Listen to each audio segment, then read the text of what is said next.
Parents claimed I wasn't welcome at Dad's birthday celebration because I'm a failure, so I just smiled, knowing they only care about my wealth. When I acted poor and canceled all event funding and bookings, they're about to get shocked. Be me, 36-year-old Tyler. Married to Jessica, 35, been together since sophomore year of college. Met in a statistics class, been inseparable ever since. Got 2 amazing kids, Connor 8 and Sophie 4. Live in a modest 3-bedroom ranch just outside Cleveland. House needs work but has good bones. Run my own custom furniture and woodworking business. Specialize in high-end built-ins and restoration pieces. Nothing glamorous but decent living. Started with just a beat-up pickup truck and second-hand tools. About my background. Grew up in what looked like the perfect suburban family from outside. Reality was toxic as hell underneath. Dad's a real estate developer. Made his fortune flipping commercial properties in the 90s. Never lets anyone forget it. Older sister Victoria is a corporate attorney. Married to a plastic surgeon who specializes in mommy makeovers. Clientele is all wealthy soccer moms. Younger sister Ashley's in pharmaceutical sales. Drives a company BMW.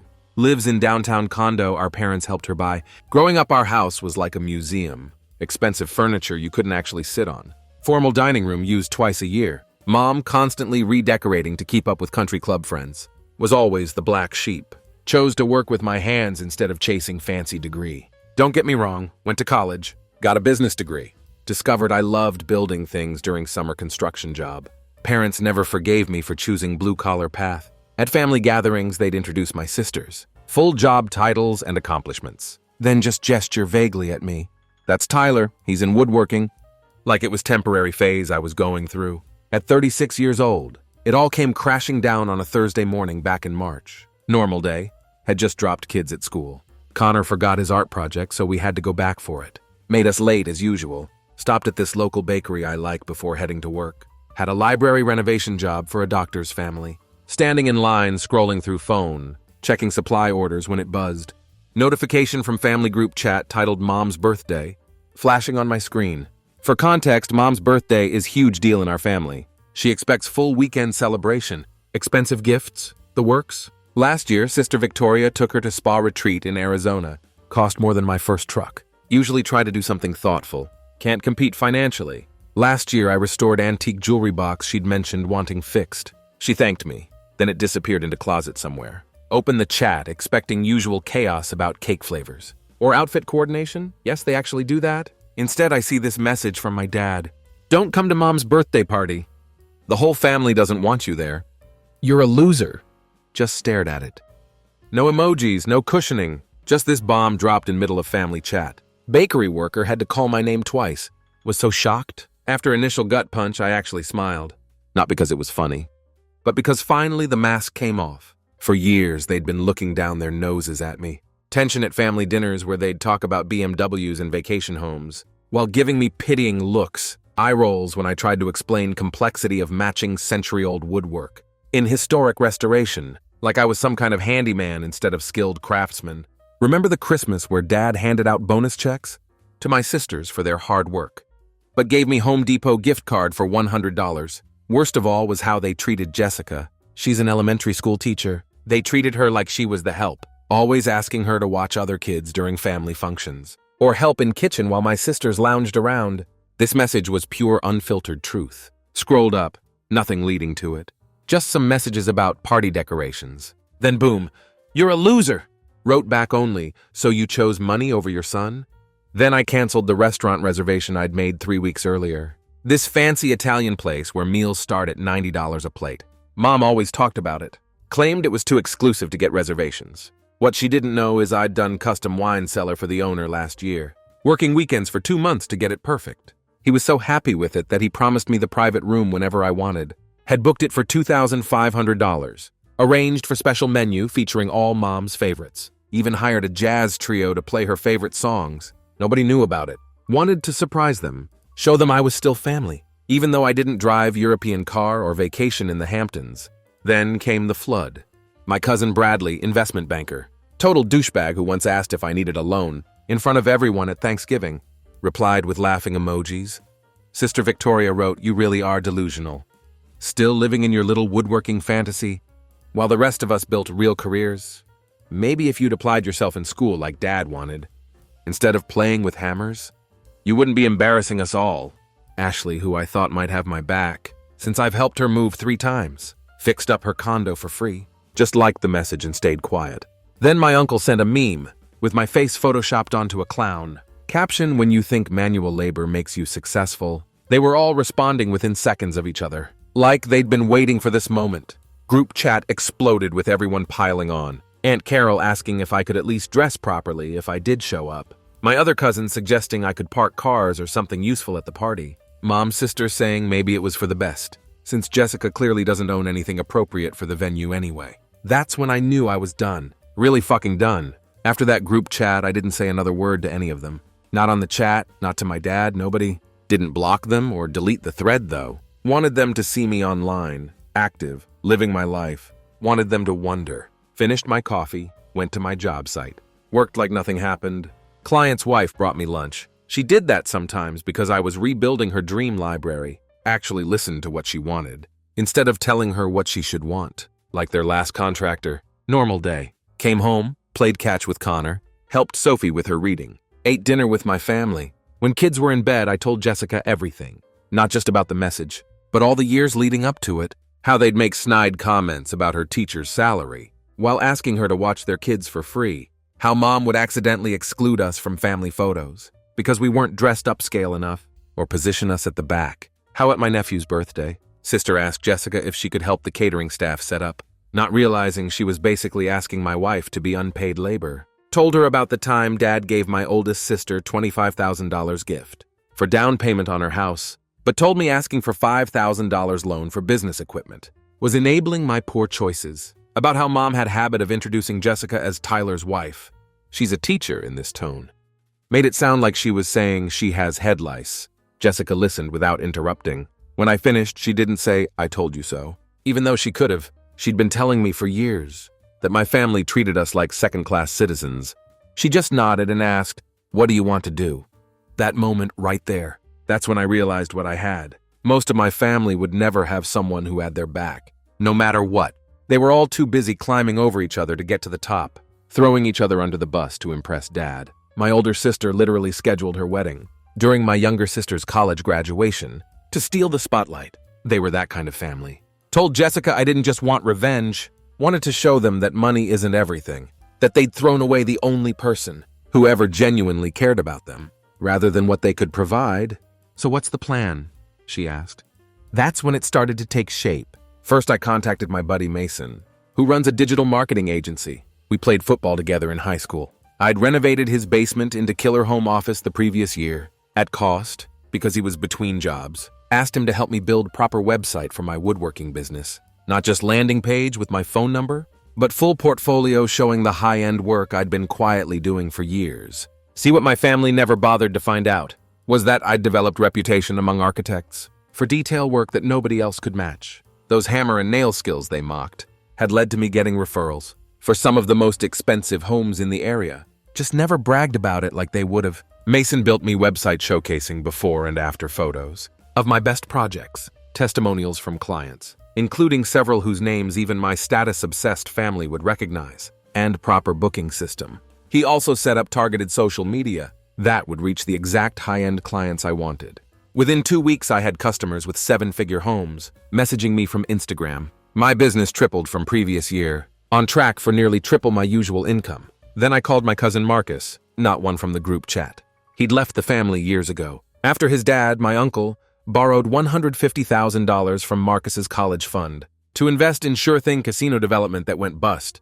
We'd kept in touch on the down low, grabbing lunch when he was in town. He lives out in Boulder, Colorado, owns a bunch of rental properties. Had always said there was room for me if I ever wanted to move. He'd even offered me deal on one of his houses a while back. Never took him up on it until now. Told him I was thinking of moving. Fresh start. He didn't hesitate. Said one of his tenants was leaving in 3 months. Place was mine if I wanted it. 4 bedrooms on edge of the mountains. Mortgage would be less than our current place. Space for the kids. Workshop for my tools. Most importantly, peace. Meanwhile, I was playing nice on social media, posting pictures of me and Jessica at charity events, in wealthy parts of town where I had clients, coaching Connor's little league team, where he was actually getting pretty good, Sophie's dance recital where she got solo, even though she was youngest in her class, family dinners, always smiling, always together, never once mentioning the drama behind the scenes. Also started posting before and after shots of my latest projects, all multi-million-dollar homes, with owners who trusted me with their luxury libraries and custom built-ins, famous former NFL players' media room, tech CEO's custom library with hidden passages and built-in gadgets, complete restoration of historic mansion's original woodwork. That had been featured in Design magazine. My family was watching. No, they were, because one day Victoria sent me private message. Where did you get the money to attend the children's hospital gala? Those tickets are $500 each. Dad thinks you might be in some kind of financial trouble and making bad decisions. Translation: they can't stand that I might actually be doing well without their help. Left it on read. Then Mom texted, not in group chat but directly. Tyler, I see your business is doing well. Maybe we should talk. Your father has some connections that might help you expand. Some of our friends have been asking about your work, which is a bit awkward since we don't know what to tell them. Translation: now that other rich people are noticing me, they want to pretend they've been supportive all along. Was tempting to tell them to go fuck themselves, but I waited. Needed more time. This wasn't about giving them peace of my mind. It was about showing them exactly what they'd thrown away. Mom's birthday came and went. Didn't show up, obviously, but I heard about it after. Ashley got in touch a week later. Said the energy was weird. That people kept bringing me up. That Dad was quieter than usual. Apparently Dad had been telling everyone I'd have meltdown and cause scene, so when I didn't show up at all, he looked like an asshole. She also mentioned that the party was at some mediocre steakhouse, because Dad claimed the reservation he made at somewhere special fell through. When I heard that, I nearly spit out my coffee. The $2,500 deposit I lost on that Italian place was worth every penny. Just to imagine their faces. When they ended up at Outback or whatever, Mom kept checking her phone all night, Ashley said. She barely touched her food. Good. Let that sink in. 2 weeks after Mom's birthday, the silence finally broke. Hadn't texted anyone, but hadn't blocked them either. Wanted them to see me online, active, living my life. Wanted them to wonder. Then my dad texted, "Your mother's been crying. You've made your point. Enough is enough. We have the Petersons charity auction next week. And people are asking about you. It's embarrassing. No apology, no ownership. Just concern about their social image." That line, "You've made your point," was the dumbest thing I'd ever read. He thought this was about proving something. Still didn't get it. None of them did. So I didn't reply, not even a dot. 3 days later, Ashley texted asking to meet. Just her, no pressure. Waited a few hours, then agreed. Coffee, neutral ground. We met at this little cafe on the south side, where none of our family ever went, because it wasn't exclusive enough. Didn't serve avocado toast or whatever. Got there early. Sat by the window. She came in 10 minutes late. No makeup, hair in messy bun, looking nothing like her usual polished self. She looked tired, but not physically tired. Tired in way I recognized. First words out of her mouth, "You were right, Tyler." Didn't say anything, just let her talk. She told me about the birthday, how it hadn't been fun at all. Mom spent the night fake happy, clinking glasses and laughing too loud. Dad paced around checking his phone, obviously expecting me to show up with some grand apology. Victoria spent whole night humble bragging about her husband's new partnership at his surgical practice, worth mid-7 figures. She even had balls to tell people. I couldn't attend because I was having financial difficulties, and they were trying to respect my privacy. This from woman who once asked me to custom build her bathroom vanity for free, as family favor, while wearing watch that cost more than my truck. Ashley said worst part was when Mom opened her gifts. Designer handbags, jewelry, spa vouchers. Then she got to small box from our Aunt May, whose only decent one besides Marcus was handmade photo frame with picture of Mom and all 3 of us kids from when we were young. Mom burst into tears and had to leave the table. Dad followed her out and came back alone 20 minutes later, claiming she had migraine. She kept asking about the Italian restaurant, Ashley said, like she somehow knew there was supposed to be reservation there. Dad kept saying he didn't know what she was talking about, but she wouldn't let it go. Then Ashley said something that shocked me. After I left the chat, people started talking, really talking. Cousins I hadn't spoken to in years asked what happened, why everyone was laughing at me one minute, and acting like I disappeared the next. Bradley messaged Ashley admitting the clown meme was shitty. Said he was just following the group vibe like sheep, but at least he owned up to it. Even Uncle Ron, only one in family who works with his hands as hobby, remembered when I fixed his garage door during storm. Without asking for anything, he told Ashley nobody else in family would have done that. They'd have called service and sent him the bill. Remember when Victoria's basement flooded last year? And you showed up at midnight with pumps. And stayed until 4 a.m. getting the water out? Ashley asked. She told people at the party that some guy she hired did it. She didn't even admit it was you. Then she told me something I'll never forget. Mom said you were the one who always needed help. But now that you're gone, everyone realizes you were the one who always gave help. You're the only one who ever actually shows up.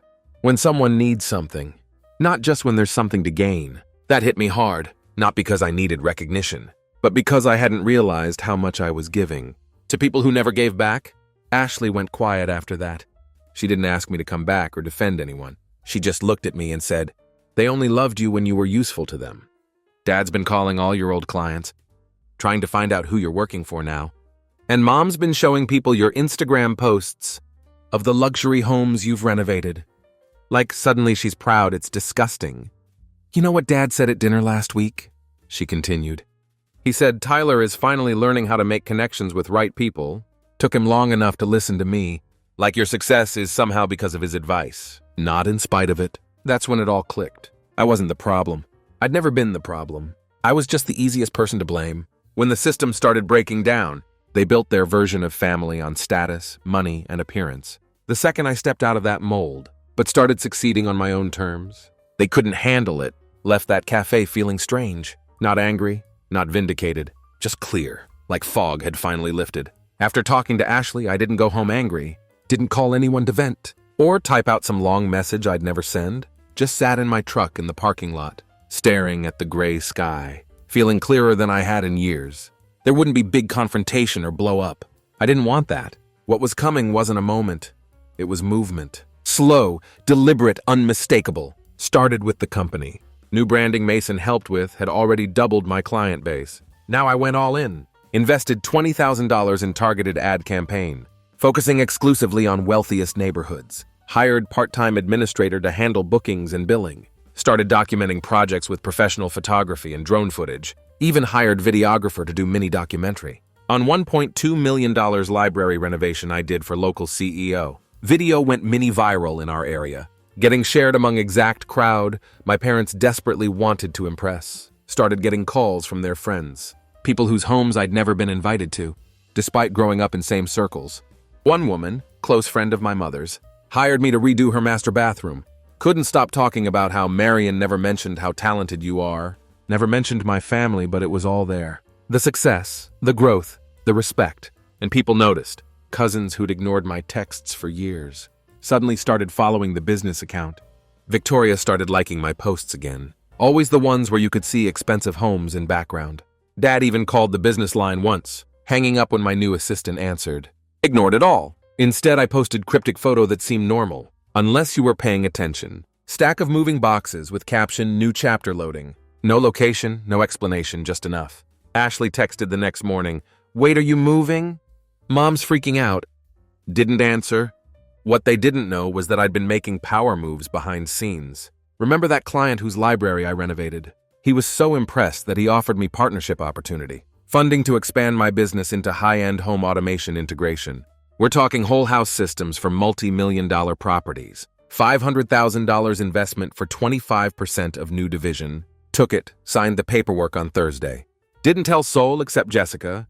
The investor David had connections in Boulder too. Turns out it's becoming hotspot for wealthy remote workers. Looking for custom smart homes in beautiful settings. Plan was perfect. Expand the business there. Build new life away from toxic family dynamics. Actually enjoy watching my kids grow up. Without constant judgment. Meanwhile, Jessica and I spent our evenings sorting, selling, and packing. Donated half our furniture and sold rest online. Connor and Sophie helped pack their toys. We let them draw on the boxes. Their excitement made everything easier. Kids don't grieve the way adults do. They don't see what's being left behind, only what's ahead. Every so often, Jessica would ask, "Are you scared?" Every time I'd say, "I've never been more certain of anything."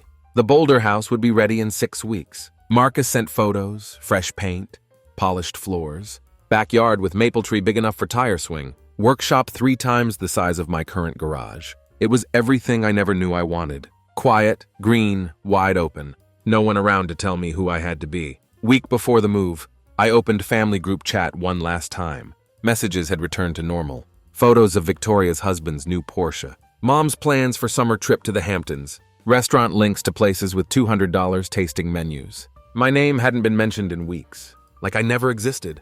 Didn't post anything, just quietly left the chat. That was beginning of real avalanche. Ashley called first, straight to voicemail. Then the texts started coming in. Victoria, what's going on? Mom says you're selling your house. Mom, we heard you're moving. Can we talk before you leave? Your father has some business contacts in commercial renovation. He thinks might interest you. Always about money and connections. Never about me as person. Didn't answer. Let it sit. Dad texted again. You're overreacting. Enough is enough. I heard about your new partnership with James Miller. Why didn't you come to me first? I could have gotten you better deal. 25% is highway robbery. You're leaving money on the table because you're too stubborn to take advice. How the hell did he know about the partnership? Hadn't told anyone except Jessica. That's when I realized they'd been digging into my business, probably calling around to mutual acquaintances, trying to figure out how I was suddenly succeeding. Without their help. Still no apology, still same tone. Like I owed them something. Like the years I spent trying to earn their love didn't matter. The second I stopped trying, but they weren't the only ones watching. Something was happening behind the scenes. My aunt, who hadn't spoken to me in years, sent note, thanking me for helping her neighbor with his roof. 2 summers ago, when tree fell on it during storm. Barely remember doing it. She ended with, you always show up when people need you. Not just when there's something in it for you. Bradley sent another message. Longer this time. He admitted the meme was cruel. Said he got caught up in group energy. Didn't realize how messed up it was until later. Said his marriage was falling apart because his wife was leaving him for someone who actually gives shit about her as person, not just as status symbol. Said he respected what I was doing with my life. Wished he had guts to cut ties too. Then came weirdest message from my sister Victoria's husband. We'd never been close. He always treated me like I was the help when I came over to fix things around their house, but he sent long text about how he'd never seen anyone stand up to my dad before, how he was suffocating under family expectations, how he sometimes wished he'd chosen different path. It was bizarre coming from Guy, who seemed to embody everything my family valued. Read these messages twice, then archived them all. Didn't need apologies anymore. I needed distance. Night before the move, my phone exploded with calls from my parents. Let them all go to voicemail. Dad's message was predictably self-centered. This is ridiculous, Tyler. You can't just move across the country without discussing it with the family. What about your mother's feelings? What about your responsibilities here? Who's going to take care of the house when something breaks? This is just selfish. Mother's message was worse, tearful, manipulative. Tyler, please call me back. I don't understand what's happening. We've always supported you even when you chose that career. We just want what's best for you. Please don't do this to me. I'm your mother. The audacity was astounding. They still saw themselves as the victims. The move was set for Friday. Rented truck, loaded it ourselves, with help from few close friends. Didn't say word to the family. No goodbyes, no forwarding addresses. Just gone. But I did leave one last breadcrumb. 3 days before the move, I incorporated my business in Colorado. Filed all paperwork publicly with my new address clearly listed. Then I updated business website with our new location. Now serving Boulder and surrounding areas, along with picture of me standing in front of Blue Ridge Mountains. Knew they'd see it. They were too nosy not to look. Then just before pulling out of driveway, posted final photo on my personal account. Our empty living room, sunlight on the floor. Caption: sometimes leaving toxic people behind is only way to grow. Family isn't about blood or money. It's about who actually gives damn when it counts. Then I turned off my phone. They didn't realize I wasn't running. I was finally walking in right direction. We hit the road around 8 a.m. Overcast, cool, perfect weather for leaving everything behind. Jessica drove the SUV with kids, while I followed in rental truck. Windows down, one arm hanging out. No music, didn't need soundtrack. Just hum of tires on asphalt, and silence between towns. Drive to Boulder took almost 8 hours, but felt like minutes. No second guessing, no what-ifs. Just this strange peace that grew deeper. The further we got from Ohio, like weight lifting from my shoulders that I hadn't even noticed was there. Halfway there, we stopped at Roadside Diner. Connor asked if Grandma and Grandpa would visit us in our new house. Told him maybe someday, but not right away. Sophie asked if that made me sad. Had to think about it before answering. Honestly, no, sweetheart. Sometimes people can love you, but not be good for you. And that's okay. Marcus met us at New House with spare set of keys and 2 pizzas. Place was even better in person. Big wraparound porch, real trees that weren't suffocating in suburbs. Space inside. Space to breathe. Space to build without shadows. Kids ran through every room claiming spaces, yelling about how Sophie's walls had to be purple. Like the flowers outside. Jessica leaned against counter and smiled. She didn't have to say anything. I knew she felt it too. That night, after kids passed out on sleeping bags and half-built bunk beds, I sat on porch and turned my phone back on. Messages poured in. Scrolled through them slowly, like turning pages in book whose ending I already knew. Mom, please don't shut me out. This isn't how families work things out. We're worried about your financial stability. Your father says this business venture is a mistake. Victoria, you're tearing this family apart over what? A text. Dad says this partnership is going to fail without his connections. He's just trying to protect you. Even Ashley had cracked. You could have said goodbye. We're your family, Tyler. This isn't you. Mom found your restaurant reservation for her birthday. She's devastated. But the one that stood out was from Dad. You're acting like child. Running away won't solve anything. When this falls apart, don't come asking for help. Your mother is inconsolable, and it's your fault. I expected more loyalty from son I raised. Actually laughed. That was the best he had. Still trying to put me down, still assuming I'd fail without him. Still making it about loyalty to him, while showing none to me. Didn't respond, didn't rage or explain or argue, just deleted every message. Deleted the thread and blocked all their numbers. One by one, quietly, cleanly, finally. No dramatic goodbye, no bitter speech. Just gone. We spent next week settling in, slowly transitioned the business. New clients, new licenses, new jobs already lined up. Thanks to Marcus's connections and my growing online reputation, set up showroom downtown for home automation side of business, complete with demo stations for potential clients. To see what we could do, Jessica took position at private school. That actually paid her what she was worth. Started planting little garden out back. Kids made friends on our street within days. We met neighbors who invited us to community cookouts, without caring what we wore or what cars we drove. Wasn't instant magic, but it was ours. No one here cared about my last name, or who my parents were. They just knew me as Tyler, the guy who built amazing things and played catch with his son in backyard. Then strange things started happening. Messages from old friends back home. Hey, your mom was crying at country club lunch, saying you cut off whole family. What happened? Your sister posted this long thing about forgiveness and family loyalty. Are you okay, dude? Your dad is telling everyone you had breakdown after business failure. He's offering to help anyone who knows where you are. It's weird. That was their narrative, that I'd lost it, that I needed help, that I'd failed because they couldn't admit the truth, that I'd broken something they assumed I'd always be too loyal to walk away from, but I hadn't lost anything. I'd finally found peace, and nothing they could say, no rumor they could spread, could take that away. Because for first time in my life, I wasn't living in reaction to them. I was just living. 1 year in Boulder changed everything. Wasn't just new beginning. Felt like someone had quietly handed my life back to me. The business exploded. Home automation partnership brought in clients I never dreamed of having. Pro athletes, tech executives buying mountain retreats, old money families renovating century-old estates. We cleared $1.2 million in revenue that first year, with projections to hit $2 million the next. Hired team of 15 guys, all skilled craftsmen, who took pride in their work. Jessica was thriving at her new school, where she was actually respected for her teaching skills, not treated like she had chosen fallback career. Connor made the travel baseball team and was crushing it. Sophie got accepted into competitive dance program. We bought second property, small cabin by lake as weekend getaway spot. For first time ever, there was no weight on my chest when I woke up. No pressure to explain myself. No silent scoreboard where I was constantly losing. Just because I chose different path. Barely thought about my family back in Ohio, honestly.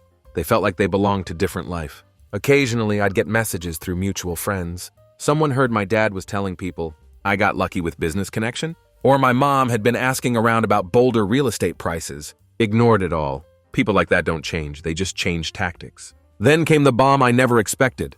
One Thursday morning in October, got voicemail from Victoria. Her voice sounded tight, controlled but with panic underneath. Dad's real estate company had collapsed. Market turned. Several major investments failed simultaneously. Worst of all, there was investigation into some accounting irregularities. Turned out Dad had been cutting corners for years, misrepresenting properties and playing fast and loose with investor money.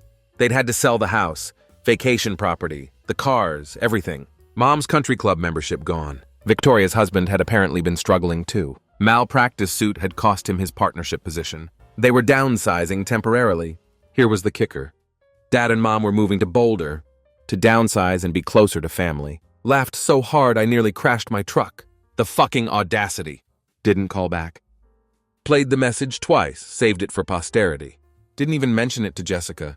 2 weeks later, another message, this time from Dad himself. His voice sounded old, defeated. They were living in condo on outskirts of Boulder. Not the nice part. Medical bills from his emergency gallbladder surgery had wiped out what little they had left. Mom was looking for work, but at her age it was difficult. He asked if I could find it in my heart to help them out. Maybe job for Mom at my office. Some contractor work for him as consultant. The man who had called me loser, who had told me woodworking wasn't real career, was now asking me for woodworking job. Saved that message too, didn't return it. Then came the text from Mom. Tyler, please, we're family. We've lost everything. Your father's too proud to beg, but I'm not. We need help. Victoria can't help us. They're underwater on their mortgage. Ashley got laid off. You're our only hope. Showed it to Jessica that night after kids were in bed. She read it twice and looked at me. What are you going to do? I smiled. Nothing.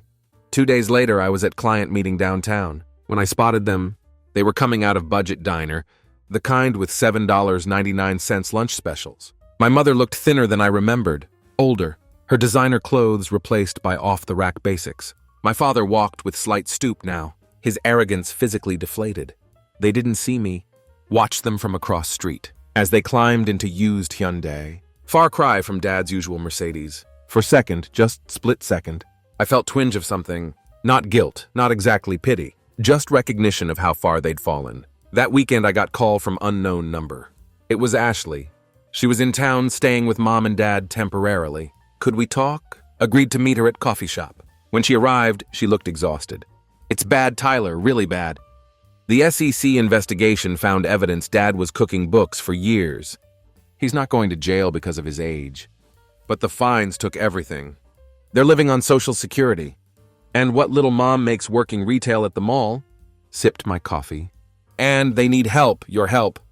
Victoria's husband lost his practice in malpractice suit. And she's got her hands full with the kids. I got laid off and I'm barely making ends meet. You're the only one doing well. Looked at her for a long moment.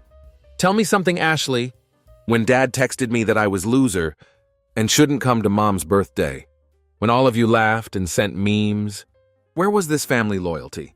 She had decency to look ashamed. We were wrong, so wrong. But Tyler, they're old. They've got nothing. Leaned forward. Do you know what I realized this past year? That all my life I've been the emergency fund, the handyman, the emotional support, but never the success story, never worthy of respect. Until I walked away and built something they couldn't take credit for. So you're just going to leave them with nothing out of spite? Smiled. Not out of spite, out of self-respect. The next day I sent text to my mother. Their small 2-bedroom house for rent on Maple Street. $1,100 per month. The landlord is expecting your call. First month's rent is paid. That's all you get from me. Didn't wait for response. Blocked her number right after. 2 weeks later, Marcus told me they'd taken the house. It was small, basic, but clean and in safe neighborhood. Not the luxury they were used to. Not even close to what Jessica and I had now. But better than they deserved. Never went to see them. Never called. Never reached out in any way. They'd chosen money and status over me for decades. Made me feel worthless because I valued different things. Now they had neither money nor status. And I had both. Plus the one thing they never had. Genuine happiness. Last week I was dropping Connor off at baseball practice. When I saw my father sitting on bench at edge of the park, he looked old, diminished. He saw me too. Our eyes met across the parking lot. For a moment I thought he might approach. Might finally offer the apology I'd once desperately wanted. Instead, he just stared, then looked down at his hands. Walked Connor to the field, gave him a hug and told him I loved him. That I was proud of him, no matter what. As I walked back to my truck, I passed near enough to the bench to hear if my father spoke. He didn't, just kept staring at his hands. The same hands that had typed that message. That had pushed me away. That had held money as only measure of man's worth. Didn't feel angry anymore. Didn't feel vindicated or victorious. I just felt free. They were still trapped in their prison of pride and materialism, even without the material things. And I was still me. Same guy who worked with his hands, who showed up when people needed him, who valued family. But now understood that family isn't just about blood. Sometimes when I see them around town, my mom scanning coupons at the grocery store, my dad sitting alone at the public library, I think about how easily they could have had relationship with their grandchildren, how they could have been part of our lives. All it would have taken was simple apology, some basic human decency, but they couldn't give that. Even now, broke and humbled, they still can't admit they were wrong. Dad still crosses the street when he sees me coming. Mom still watches my kids from distance at the playground, never approaching, and that's the revenge I never knew I wanted. Not their suffering, not their begging, but their irrelevance. They chose money over their son, status over family. Now they have neither. And I have everything, because the best revenge isn't making them pay. It's making them watch you thrive without them.